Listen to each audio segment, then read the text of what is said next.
Hola, mi nombre es Karen Avendaño y siguiendo con esta serie de enfermedades zoonóticas, el día de hoy vamos a hablar sobre la fiebre amarilla. La fiebre amarilla es una enfermedad viral causada por un flavivirus que se transmite mediante la picadura de un mosquito, principalmente el género Aedes y Haemococcus, afectando regiones tropicales de África y América Latina. Esta enfermedad recibe su nombre debido a la ictericia severa que presentan los pacientes por el daño hepático causado por el virus. Los síntomas incluyen fiebre alta, dolores musculares, dolores de cabeza, escalofríos y vómitos, insuficiencia hepática y renal, hemorragias y fallo multiorgánico con una mortalidad hasta del 50%. Y aunque la mayoría de los casos son leves, aproximadamente el 15% representa una fase tóxica grave por la ictericia. Esto asegura una inmunidad de por vida. Otra medida preventiva es el control de mosquitos y el uso de repelentes en zonas endémicas de la enfermedad. No existe un tratamiento en específico, por lo que la prevención es fundamental con la vacunación. Espero que les haya gustado esta breve introducción sobre la fiebre amarilla. A continuación los voy a dejar con mis compañeros, los cuales van a profundizar un poco más sobre este tema. Mi nombre es Luis Ayala, mi compañera Natalia Durán, y hoy les vamos a hablar un poco de la fiebre amarilla. Vamos a comenzar con la triada epidemiológica, donde la va a encabezar pues el agente, que en este caso es el arbovirus del género Flavivirus. Este se va a transmitir mediante mosquitos como el Aedes aegypti o el Haemococcus o el Sabetes. Entonces pues se va a proliferar más que todo en ambientes húmedos, selváticos, con lluvias, trópicos, y va a llegar al huésped, en este caso los primates o los humanos. Para ampliar un poco la triada epidemiológica, tenemos que el virus, como ya dijo mi compañera, el flavivirus, el arbovirus, está compuesto por unas ciertas proteínas estructurales y no estructurales. Algunas proteínas estructurales van a ser la C de cápside, la E de envoltura y la M de membrana. Estas proteínas pues, van a ser encargadas de, como tal, la interacción entre el huésped y la célula de los primates o de los humanos. Además, tiene unas proteínas no estructurales, que es de la S1 a NS1 a la NS5. Estas van a estar encargadas de la replicación viral y pues va como tal a permitir la supervivencia como tal del virus.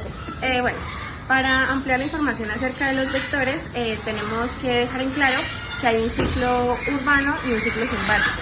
Este ciclo selvático no depende como tal del ciclo urbano. Además, pues acá van a participar dos vectores, el Haemococcus y el Sabetes. Estos tienen un rango de vuelo un poco más amplio a comparación del Aedes aegypti en el ciclo urbano. Además, tienen un rango de vuelo de hasta 10 metros, pudiendo alcanzar pues a los primates como tal, que es su medio como de replicación. También pues los tres vectores, tanto el urbano como el rural, van a estar determinados por la cantidad de lluvias en el año, por la cantidad de vientos, ya que esto va a limitar su vuelo. Además, es importante recalcar que ellos van a proliferar en aguas estancadas, en neumáticos, todos los lugares que alberguen agua van a ser un foco de contagio para este virus. ¿Ya? Siguiendo con la fisiopatología de la fiebre amarilla, va a comenzar con una picadura de mosquito, en este caso pues era Aedes aegypti, y se va a dar mediante inoculación, o sea que el virus va a entrar a través pues de la salida de este mosquito. Va a entrar mediante endocitosis, pues mediada por receptores, a las células dendríticas de la epidermis, llegando pues al ganglio linfático más cercano, y se va a replicar y diseminar para llegar a diferentes órganos como el vaso, el corazón, los riñones y específicamente el hígado, que va a ser el órgano diana en esta enfermedad.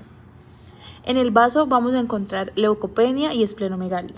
En el corazón, apoptosis de células miocárdicas generando una hipertensión.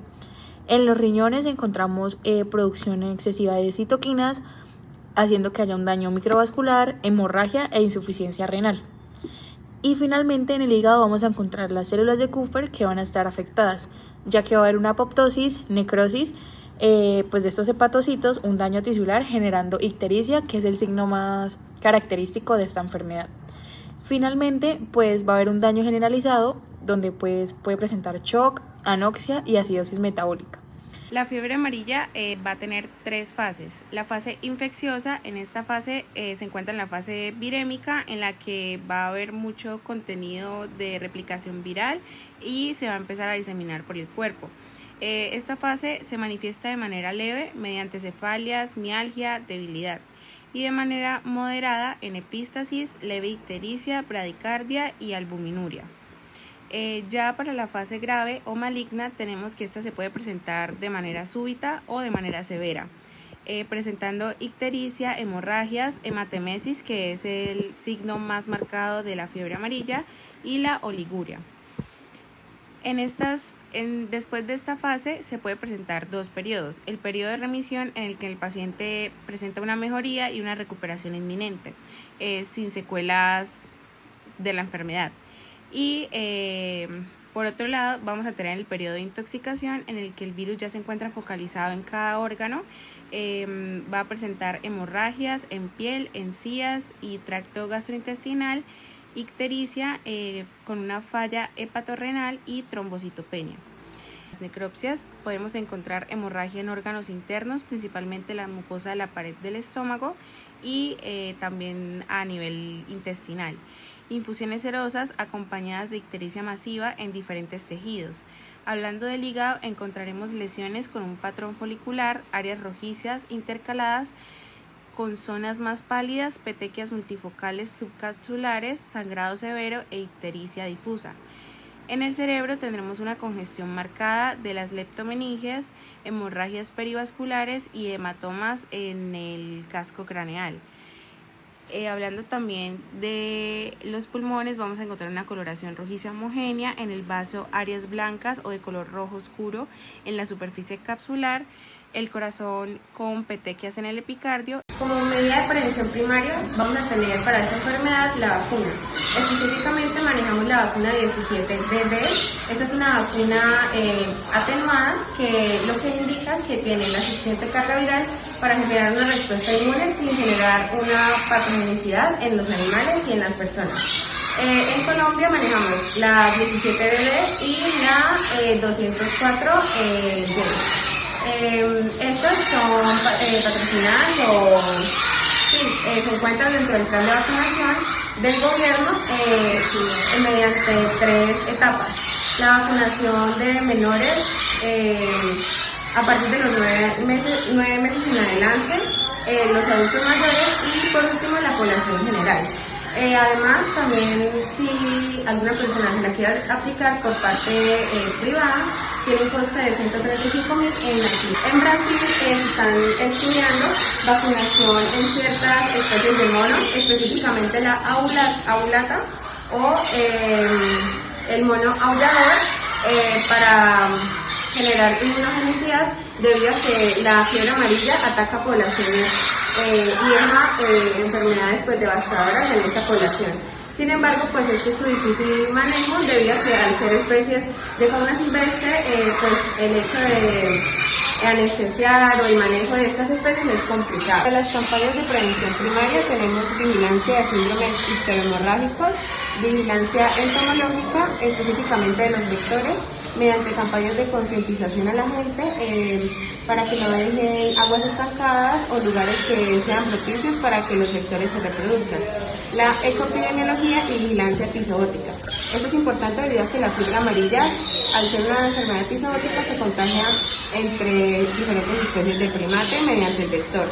Es por esto que se utiliza a los primates como sistema de vigilancia o especies centinela, debido a que las enfermedades los brotes que sufran estas especies nos pueden indicar brotes futuros en población humana.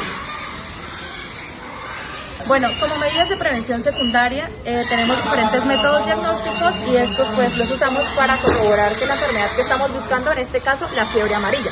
Tenemos diferentes métodos como químicas, inmunistoquímicas, hemogramas, PCRs y ELISA, que nos ayuda a diferenciar el ARN presentado ya en el del virus en el cuerpo Encontramos diferentes diagnósticos diferenciales como hepatitis, leptospirosis, ébola, malaria y dengue, que tienen como similitud diferentes signos o síntomas como ictericia, hemorragias, entre otros. Bueno, como medidas de prevención terciarias, esta ya es la última, encontramos el tratamiento. Lastimosamente para esta enfermedad no hay un tratamiento específico.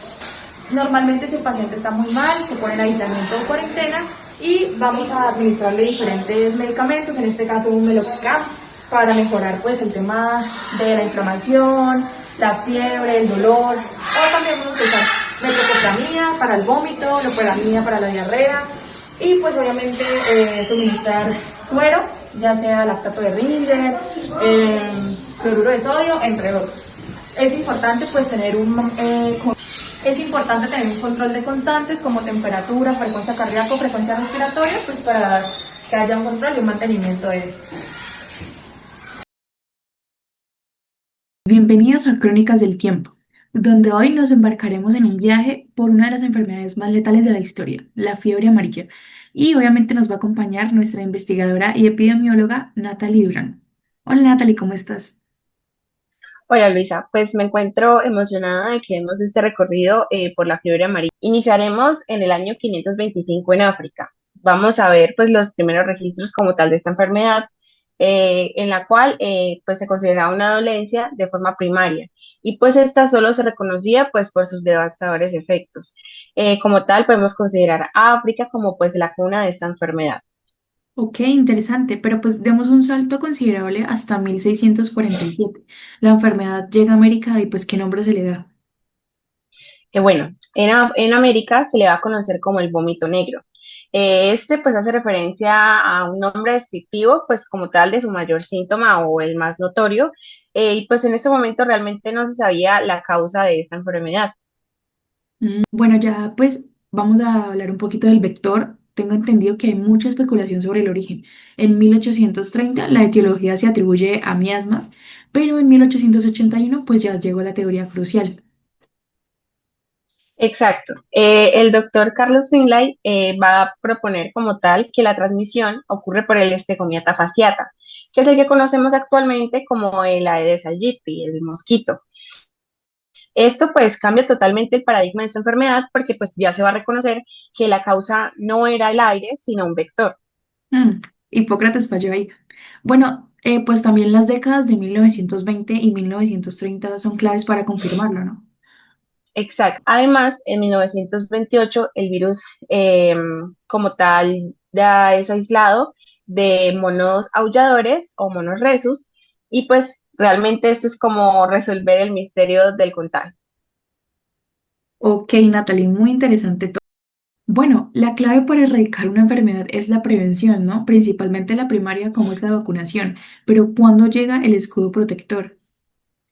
Bueno, podemos hablar que a partir de 1931 van a aparecer las primeras vacunas eh, patrocinadas, por decirlo así, por el laboratorio de la División Internacional de Sanidad de la Fundación Rockefeller. Este pues va a ser un punto de inflexión como tal para esta enfermedad por la importancia que tú dices de medicina preventiva primaria.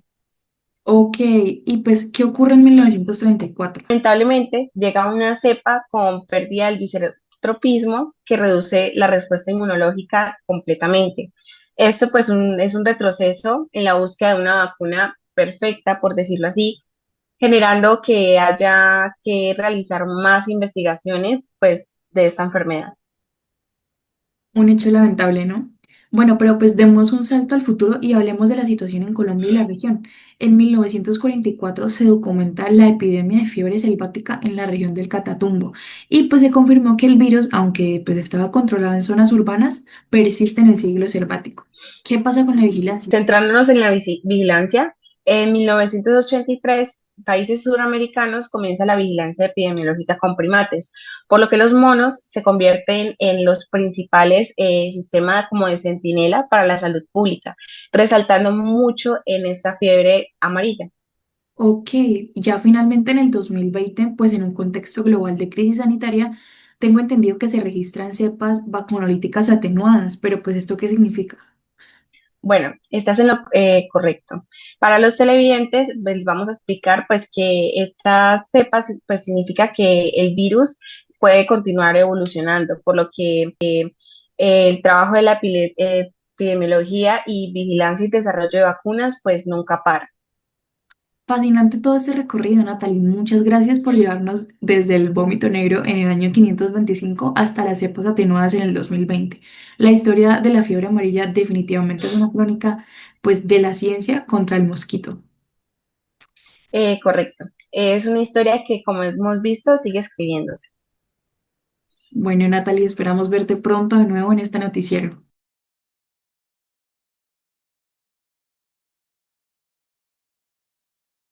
El título de este artículo corresponde a seguridad e inmunogenicidad en diferentes tipos de vacuna a partir de la 17 de.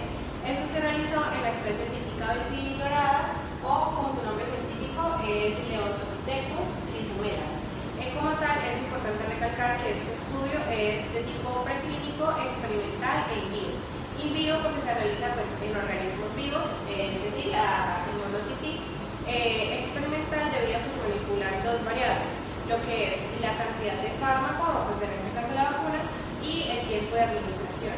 Y además preclínico porque como tal se administra para evaluar los efectos que puede causar pues, al administrar. Bueno, hablando un poco ya de materiales y metodología, el área de este estudio fue en la sede de climatología de Río de Janeiro, en Brasil.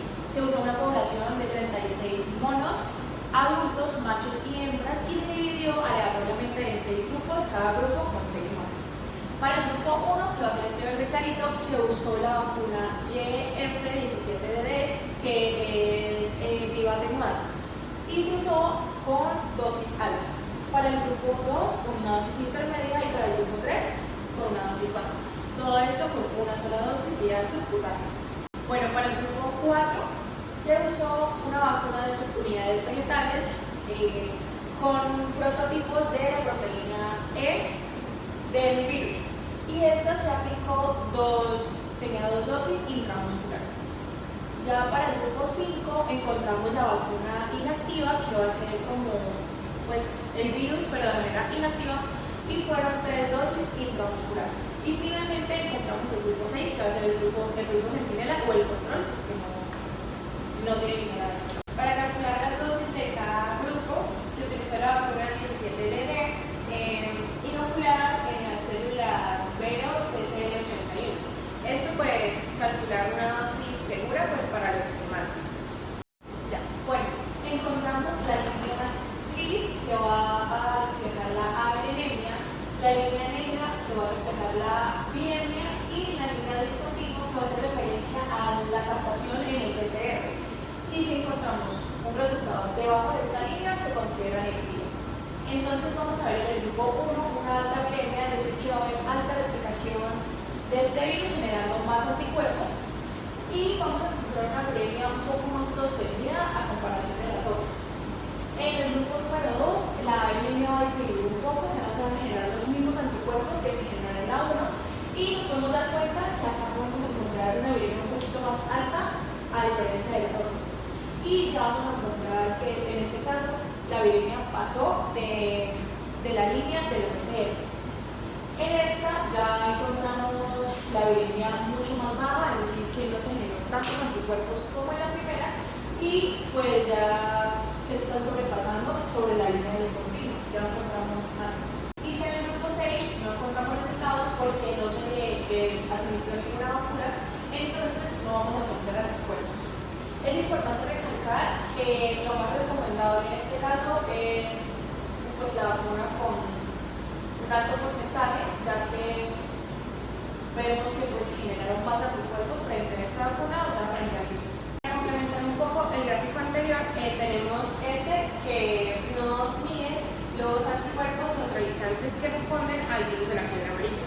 Y pues estos fueron detectados post vacunación en diferentes momentos. Vemos que hay como tal 8 gráficos que indican la A, que es en el día 0, la B, día 30, la C, día 60, la D, día 90, la E, 180, la F, 240, 368 días y 14 días. Este último gráfico se les va a explicar más adelante. Para el gráfico A tenemos que pues, no hay respuesta de anticuerpos en ninguno de los grupos. Para la B tenemos que el grupo G1, G2 y G3, que es la vacuna atenuada, sí va a presentar altos anticuerpos encima del punto de corte. Esto quiere decir que tiene una buena respuesta inmunológica. Primordialmente los del grupo G1, pero en general destacaron el grupo G1, G2 y G3. Para el grupo G4, que es la vacuna de la proteína vegetal, esta no muestra anticuerpos al día 30. De la G5, que es la vacuna inactivada, genera anticuerpos, pero el punto de corte está muy por debajo a comparación de la G1, G2 y G3. Para el día 60 tenemos que la vacuna G1, G2 y G3 sigue destacando con anticuerpos por encima del corte, sin embargo se ve una desmejoría en el grupo de la dosis más baja. De la G4, esta ya empieza a tener anticuerpos, sin embargo la mitad de estos se encuentran por debajo de la línea de corte, quiere decir que no es una respuesta inmunológica muy fuerte. De la G5 tenemos que muestra anticuerpos a como una misma medida de los 30 días y la G6 pues es el grupo control.